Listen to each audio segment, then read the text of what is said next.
Since when do we ever get off saying, somebody brought brownies to work and so I have to eat them?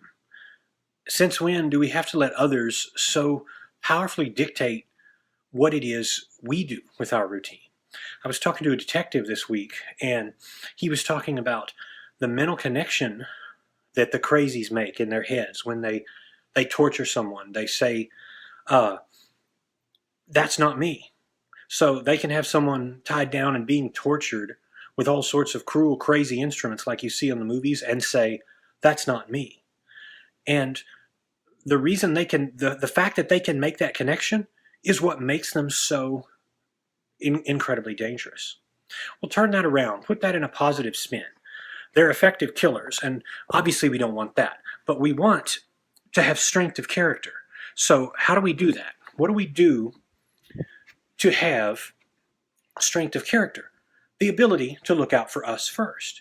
Now, we don't want to be like a serial killer, obviously, and say, screw everybody else, it's just me. But when it comes to eating, we need to be more selfish. We need to be able to say, what do I need to survive? I need my meal, and I want to make it a good meal. But just because somebody brings something to the office, just because somebody has a party, you're always going to have those kind of celebrations. Just because they happen does not justify you to go off and participate. That's what people seem to be missing.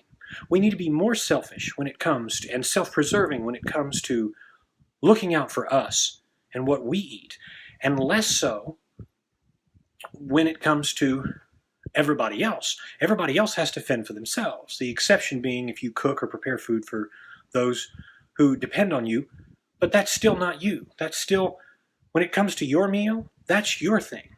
So you should treat it differently. You should go way out of your way to understand that when it's not your mealtime, it's not your mealtime.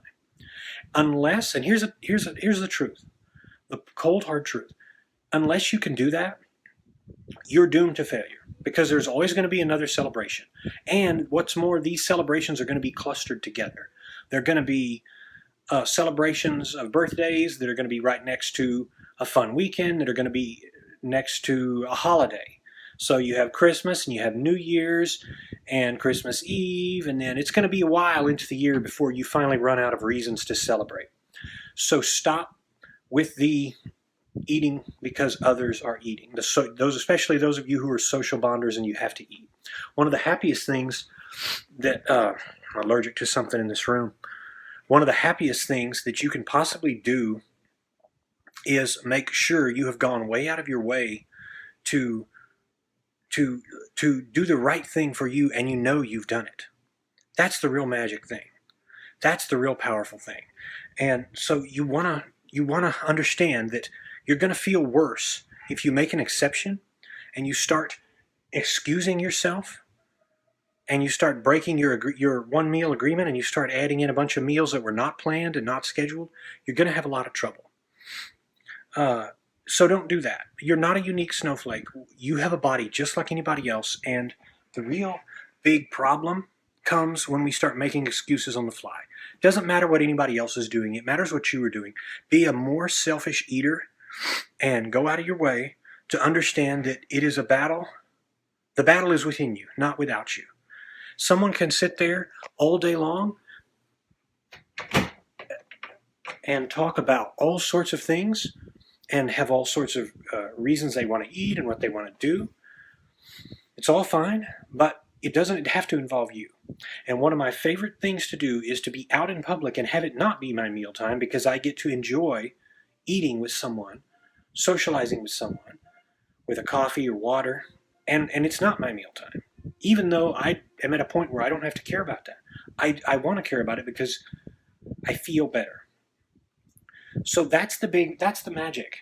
That's the magic of going out of your way to understand that you do come first, and you can be a good person and try to care about everybody else. You don't want to offend everybody else.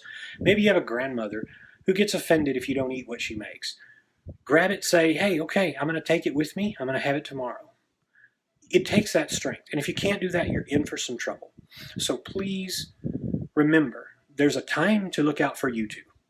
There's a time to look out for you two. There's a time to say, I've got to do what's right for me right now. Sometimes that might offend somebody else, but it shouldn't. It shouldn't be that big a deal. Why do we even care? So, what have you done today to look out for you?